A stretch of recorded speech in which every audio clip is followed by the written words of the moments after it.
Bonjour, je suis Julien, votre professeur de français pour le niveau B1.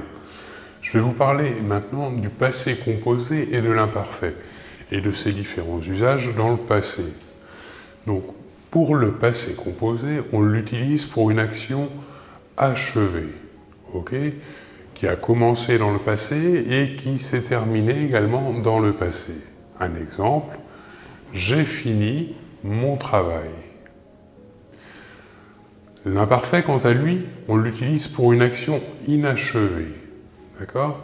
Donc, on disait à l'imparfait « j'ai fini mon travail », alors qu'à l'imparfait, on dira « je finissais mon travail quand tu m'as appelé pour regarder Madame est servie ».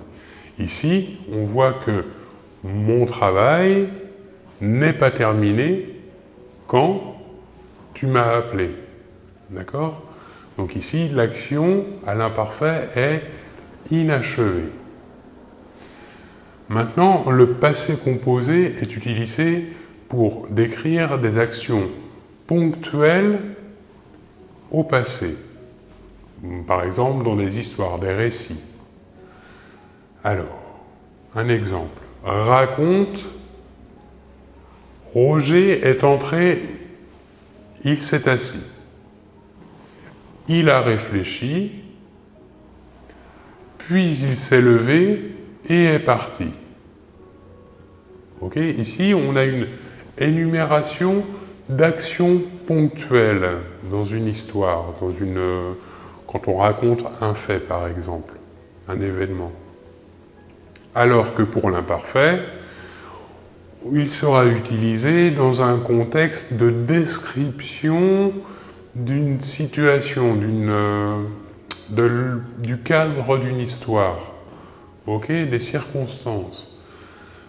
Par exemple, il faisait beau ce jour-là, les oiseaux chantaient, le soleil brillait. Donc ici, on est plutôt sur une description du cadre, de la circonstance, du contexte de l'histoire. Maintenant, le passé composé est aussi utilisé dans des processus dynamiques. On décrit une action dans sa globalité. Un exemple, il a décidé de partir. Ou autre exemple, soudain, elle a commencé à écrire. Donc ici, on parle bien de dynamique, c'est-à-dire que dans le premier exemple, on attend une décision pour une action, et dans un second temps, on a un instant, ici précisé par soudain, et elle a commencé à écrire, donc l'idée de dynamique. Quant à lui, l'imparfait a une affinité avec les verbes d'état. On voit un état sous son ensemble. Deux exemples. Parce qu'il ne voulait pas rester et qu'il était malade. Ici, on décrit bien un état. Il était malade. Donc, ici, on utilise l'imparfait. Deuxième exemple, elle était inspirée. Là aussi, on a un verbe d'état, donc on utilise l'imparfait. Si on rejoint maintenant les exemples du passé composé et de l'imparfait dans cette thématique, nous aurons « il a décidé de partir parce qu'il ne voulait pas rester et qu'il était malade ». Deuxième exemple, soudain, elle a commencé à écrire car elle était inspirée. Enfin, dernière thématique où l'on utilise le passé composé et l'imparfait au passé. Alors, le passé composé sera utilisé pour décrire une occurrence mesurée.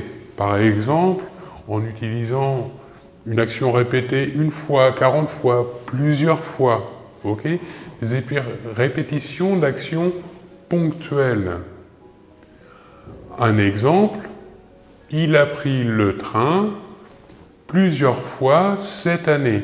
Okay, l'action de prendre le train est une action ponctuelle et elle est répétée tout au long de l'année. Donc ici, on utilise le passé composé. Ensuite, on utilise l'imparfait pour une récurrence, pour l'expression d'une habitude dans le passé, ce qui n'est pas le cas du passé composé.